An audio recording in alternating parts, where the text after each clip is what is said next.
presidente da Atricom concede entrevista sobre o trabalho dos tribunais de contas do Brasil durante a pandemia. O TCE de São Paulo constata que Estado e municípios já destinaram mais de 4,9 bilhões de reais para o combate ao coronavírus. O TCE de Mato Grosso faz balanço do trabalho da Escola Superior de Contas. O TCE de Alagoas firma parceria com a UFAL para disponibilizar aulas na TV Cidadã. O TCE do Amazonas suspende a realização do Festival Folclórico de Parintins. O TCE do Ceará orienta gestores estaduais em relação à prestação de contas de 2019. E no quadro Profissão Gestor, o tema é como recuperar o dinheiro público mal aplicado. Olá, estamos começando mais uma edição do Jornal Atricom, produzido pela TV Cidadã Alagoas, com o apoio do Grupo de Comunicação do Sistema dos Tribunais de Contas do Brasil. E olha só, você vai conferir agora a entrevista que o presidente da Atricom, conselheiro Fábio Nogueira, concedeu à Rede Globo sobre o trabalho dos tribunais de contas durante esse período de pandemia do novo coronavírus. Confira a reportagem na íntegra. A pandemia transformou respiradores e testes para detectar a Covid-19 em bens de primeira necessidade no mundo todo. Mas poucos países fabricavam esses equipamentos. E a saída, inclusive para o Brasil, foi a importação.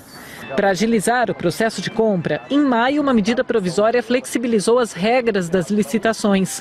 Meses depois, as disparidades nos contratos fechados pelo poder público começam a aparecer. Um levantamento feito com base nas informações de 25 estados encontrou uma variação de 492% no preço dos testes rápidos. O mais barato custou R$ 80, o mais caro R$ 394.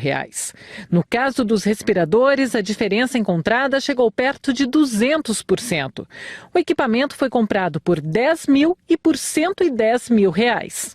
O presidente da Associação dos Membros dos Tribunais de Contas do Brasil diz que uma variação tão grande de preços foge dos padrões. Esses achados, eles apontam eventuais irregularidades. A rigor, é justificável você ter um produto com uma variação de 492%. Agora, essa justificativa caberá aos gestores públicos responsáveis, aos ordenadores de despesas, no devido momento, observando, obviamente, o devido processo legal. O levantamento também encontrou outras duas situações consideradas suspeitas. Houve casos de empresas abertas em dias muito próximos ao início da licitação. E outros em que a mesma pessoa é sócia em mais de uma empresa participante do processo de contratação, o que pode ser um jeito de burlar a concorrência. E você ter várias empresas com o mesmo CPF significa que a mesma pessoa ela é sócia de várias empresas que faz esse tipo de compra, provavelmente em vários estados. Então, quer dizer, está se configurando aí que tem uma certa concentração, digamos, de pessoas que estão trabalhando nesse negócio em vários estados, porque também várias empresas, tá certo? Então, isso chama atenção, também não é uma coisa que a gente vai dizer é impossível que vai acontecer, mas chama atenção, é importante que o Tribunal de Contas examine essas questões de forma mais pormenorizada. E de acordo com um levantamento do Tribunal de Contas do Estado de São Paulo, Estado e municípios destinaram quase 5 bilhões de reais para o combate à Covid-19. O assunto foi, inclusive, destaque na Globo News. 95% dos municípios paulistas estão em estado de calamidade pública. A maioria deles utiliza a verba da União para o combate à pandemia. E o gráfico mostra bem como é que é esse gasto, de onde vêm esses valores, como é que eles são distribuídos. Se a gente somar Estado e município, 4,9 bi. Do lado esquerdo a gente tem o Estado gastando 2,7 bi desde o início da pandemia, 16 de março, e os municípios 2,2 bilhões de reais. Vamos falar mais sobre esse assunto com o doutor Edgar Camargo, presidente do Tribunal de Contas do Estado de São Paulo. Doutor Edgar, pela análise que vocês fizeram inicialmente, de tudo que os municípios enviaram para vocês, há alguma suspeita, aparentemente, de irregularidade ou por enquanto tudo ok? Por enquanto, no geral, tudo ok. O que é possível notar e vale a pena assinalar é que todos os gastos do município, praticamente 2 bilhões e 100 milhões de reais, correspondem ao socorro financeiro, aos auxílios vindos da União e do Estado. É possível concluir que sem esse socorro os municípios não teriam condições de enfrentar a pandemia. Agora a preocupação é o seguinte: o que vai acontecer daqui para frente? Será que esses auxílios continuarão vindo? Porque nós temos aí uma defasagem na receita prevista e realizada do total dos municípios da ordem de 15%. Do que era previsto não foi realizado. Se a economia não reagir de uma maneira bastante eficaz, bastante eficiente, esses municípios terão grandes problemas se não vierem novos auxílios e recursos, tanto da União quanto do Estado. E aí essa análise até o final do ano vai ser feita? Vai ser feita. E a preocupação também é que os municípios todos devam se preocupar com um plano de contingenciamento de suas despesas, reformulação dos seus orçamentos, porque não se sabe o tempo que essa pandemia vai durar e o que vai acontecer daqui para frente. Nós temos que pensar no futuro, não é só resolver o presente. E o Tribunal de Contas da União determinou ao Ministério da Cidadania que seja feita a verificação mensal dos beneficiários do auxílio emergencial, com o objetivo de identificar aí possíveis pagamentos irregulares. Estima-se que pelo menos 4,8 milhões de pessoas receberam o auxílio emergencial, descumprindo a regra de 2 membros por família. Até o mês de junho, 1,31 milhão de benefícios foram cancelados por estarem em desacordo com os requisitos legais para esse recebimento. Isso representa 1,46 bilhão de reais. E você vai ver agora um balanço do trabalho da Escola Superior de Contas do Tribunal de Contas do Mato Grosso durante esta pandemia. Confira. Inovação na transmissão de conhecimento. Foi assim que o Tribunal de Contas de Mato Grosso deu continuidade às atividades desenvolvidas pela Escola Superior de Contas durante a pandemia. Ferramentas virtuais foram muito bem utilizadas para capacitar, orientar, transmitir informação. As lives foram fundamentais neste novo processo. Tudo começou com o tema Cooperando no Combate à Pandemia.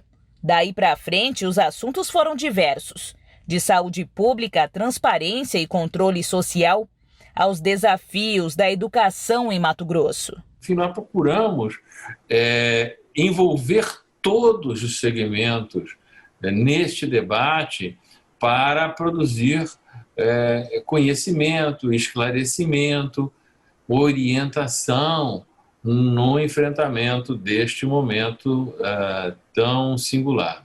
No primeiro semestre deste ano, a Escola Superior de Contas realizou 8 lives, que somam 17.146 visualizações pelo canal do YouTube e pela página do Facebook do TCE.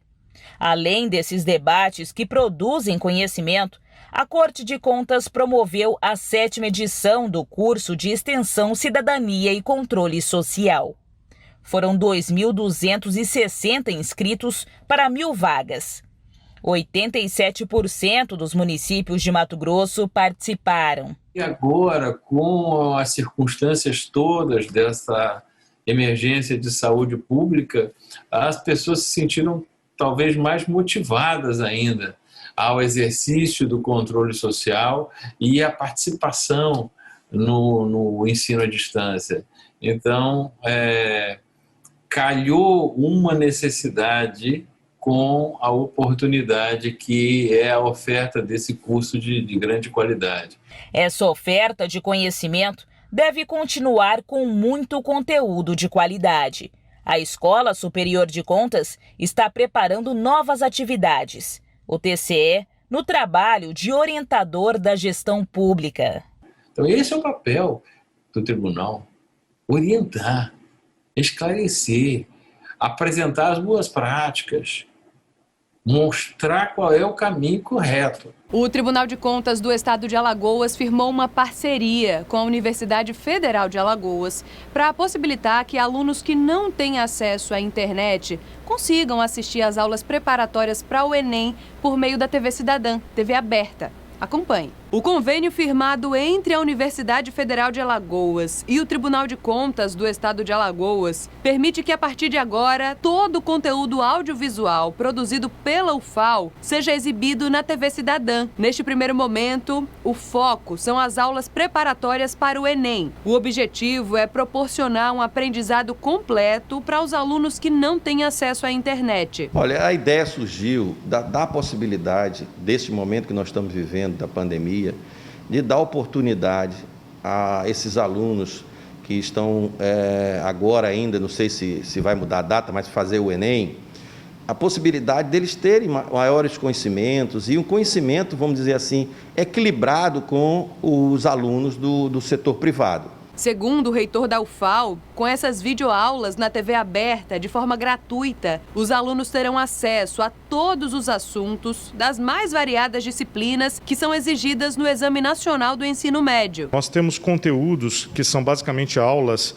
gravadas de estudantes da UFAL para estudantes do ensino público, que tem mais ou menos de 25 minutos a meia hora, e que eles varrem todo o conteúdo obrigatório do Enem. Desde matemática, física, química, conteúdos como filosofia, como atualidades, que são indispensáveis para a formação do estudante para ter um mínimo de competitividade lá na hora da prova do Enem.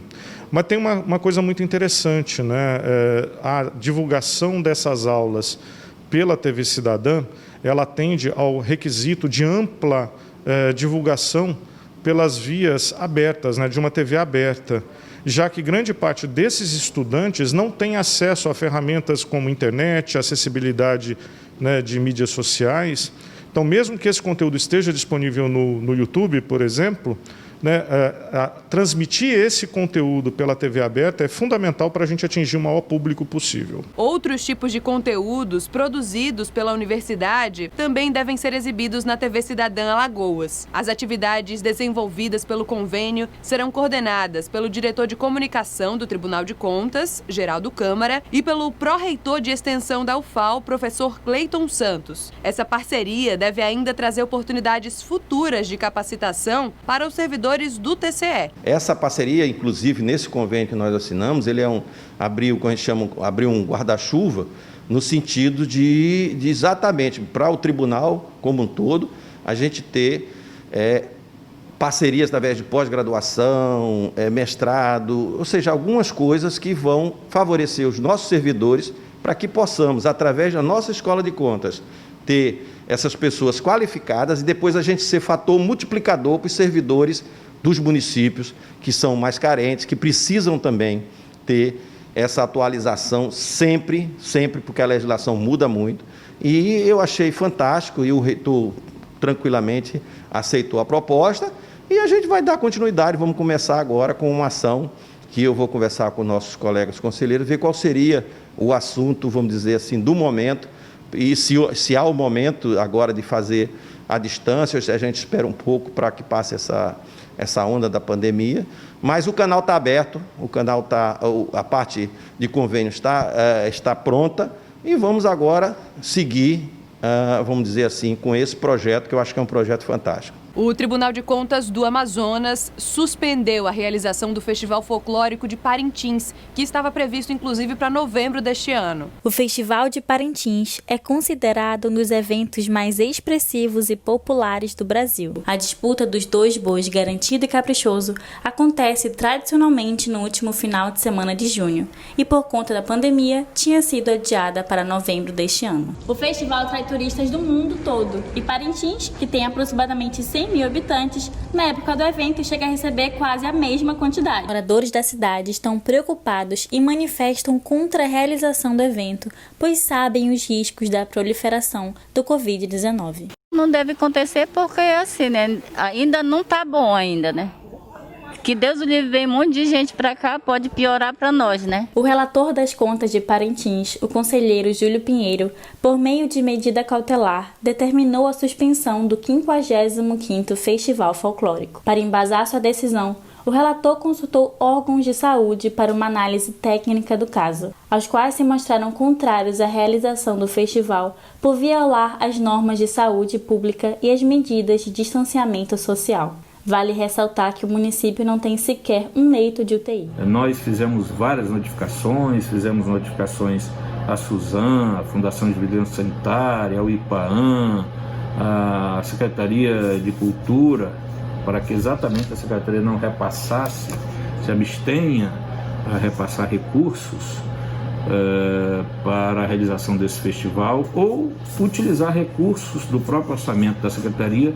para a realização desse festival, considerando o risco que isso pode trazer à população. A decisão mencionou outros grandes eventos mundiais também cancelados por conta da pandemia, como o Carnaval do Rio de Janeiro e São Paulo, as Olimpíadas de Tóquio e a Fórmula 1 do Brasil. Na contramão dessa realidade, já estavam sendo vendidos os ingressos para o Festival de Parintins, marcado para o início do mês de novembro, mas que foi cancelado pelo TCAM.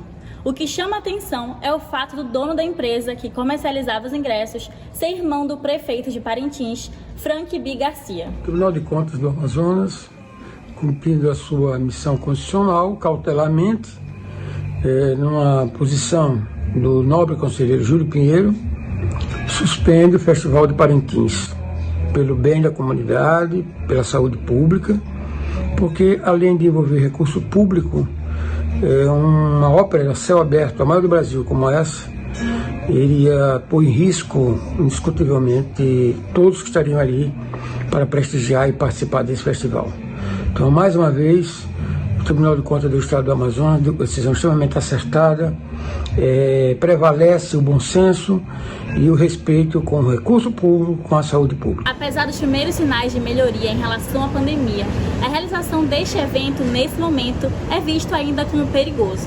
Quem viveu esse drama de perto sabe bem como é isso. É bom pelo negócio, né, que a gente tem, mas não muito concordando porque é um pouco arriscado a nossa saúde. Eu não sou a favor, porque eu tenho minha família também, eu penso na minha mãe, que ela é idosa. Ela vai vir para ir no médico, que ela não está numa situação boa. E agora, atenção, gestores. O Tribunal de Contas do Ceará disponibiliza vídeos tutoriais com algumas orientações para o preenchimento de dados das prestações de contas de gestão estaduais, exercício 2019. O Tribunal de Contas do Ceará desenvolveu conteúdo orientativo para auxiliar no uso do sistema Ágora. Por meio dessa ferramenta, são enviadas as prestações de contas de gestão estaduais, referentes ao ano de 2019. No portal institucional estão disponíveis vídeos tutoriais e um manual de usuário do sistema Ágora. Os vídeos foram elaborados pela Secretaria de Controle Externo, a SECEX, e editados pelo Instituto Plácido Castelo, que é a Escola de Contas do Tribunal. A diretora de Contas de Gestão Estadual 1, Luciana Queiroz, explica que em anos anteriores eram oferecidos treinamentos sobre o sistema Ágora. Com a pandemia, a criação de vídeos explicativos foi um meio para orientar os responsáveis pela prestação de contas. Esse ano o sistema passou por algumas modificações de melhorias mesmo, atualização. Ele é um novo sistema, a gente entende, com requisitos de funcionalidades, ele está bem mais acessível aos jurisdicionados, e a gente precisava atualizar essa forma de interagir com o jurisdicionado, passar as mudanças que ocorreram internamente no sistema. O sistema ele envolve 15 módulos, esses módulos os jurisdicionados têm que passar por preenchimentos. Ao concluir os 15 módulos, eles fazem a submissão dessas prestações de contas para o Tribunal de Contas.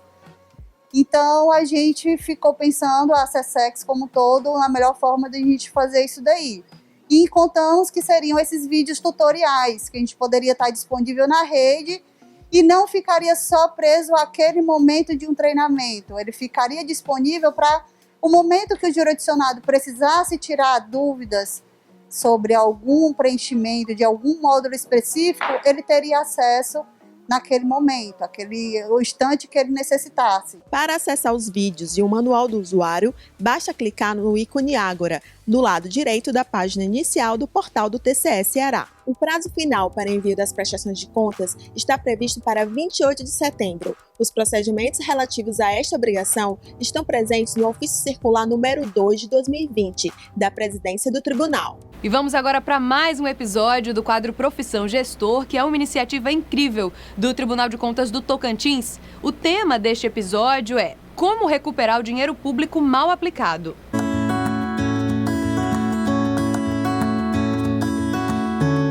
Sempre que é identificado prejuízo aos cofres públicos, seja por desvio de verbas, má aplicação de recursos ou descumprimento de normas, o Tribunal de Contas condena o responsável a restituir o dano erário. Essa decisão é chamada imputação de débito e impõe ao responsável condenado o dever de pagar ao município valores referentes ao dano causado por ele, evitando assim prejuízo à população. Por exemplo, os responsáveis pela compra de medicamentos vencidos ou por uma construção de creche fora dos padrões de segurança precisam ressarcir esse dinheiro mal aplicado. E de quem é a responsabilidade de cobrar o cumprimento das decisões de imputação de débito do TCE? Compete exclusivamente aos gestores e às procuradorias municipais, que devem tomar medidas administrativas e judiciais para realizar a cobrança e garantir o retorno do recurso ao cofre público. Mas como cobrar? O primeiro passo para realizar a cobrança administrativa é criar o serviço de coletoria na estrutura organizacional da Prefeitura. Em seguida, é preciso estruturar a coletoria. Confira as dicas. Lotar no departamento servidor qualificado. Garantir condições físicas adequadas. Adotar sistema eletrônico para organização e controle de dados. Agora, vamos detalhar o papel das coletorias municipais. Identificar endereços, telefones e e-mails atualizados dos responsáveis a serem cobrados. Promover contato prévio para oportunizar o pagamento espontâneo. Gerenciar o atendimento para fins de pagamento ou parcelamento. E apoiar os advogados do município nos atos de execução judicial. Uma outra estratégia de cobrança administrativa é o gestor inscrever em cartório de protesto o nome dos responsáveis para fins de estimular o pagamento espontâneo do débito. O serviço é de graça para o município. Agora, atenção! Se o gestor ou procurador deixar de tomar as medidas necessárias para efetivar a cobrança, estará tornando sem efeito o direito do município reaver o montante desviado. Esta omissão pode caracterizar ato de improbidade administrativa ou eventual ilícito penal, impondo sanções aos responsáveis. Na prática, se a decisão condenatória não for executada pela Procuradoria competente, o recurso desviado nunca retornará aos cofres públicos. Para finalizar, anote o checklist de boas práticas para reaver o dinheiro público mal aplicado. Ofereça condições para que as procuradorias atuem de forma efetiva e cobre dos responsáveis os valores resultantes das decisões do Tribunal de Contas do Tocantins, referentes à imputação de débito. Dote as procuradorias de estrutura técnica e pessoal suficiente para assegurar a cobrança administrativa e judicial. Esteja atento aos prazos processuais. A prescrição torna sem efeito a possibilidade de acionar o judiciário para garantir o pagamento. Garanta que a Procuradoria acompanhe efetivamente os processos de execução, para evitar a perda do recurso público. Viu como é importante profissionalizar a atuação do município na cobrança de créditos decorrentes das decisões do TCE? Quer saber mais sobre boas práticas na gestão pública? Entre no site www.tce.to.gov.br/profissão gestor e siga o Tribunal de Contas do Tocantins nas redes sociais. #Profissão Gestor, orientar para melhorar.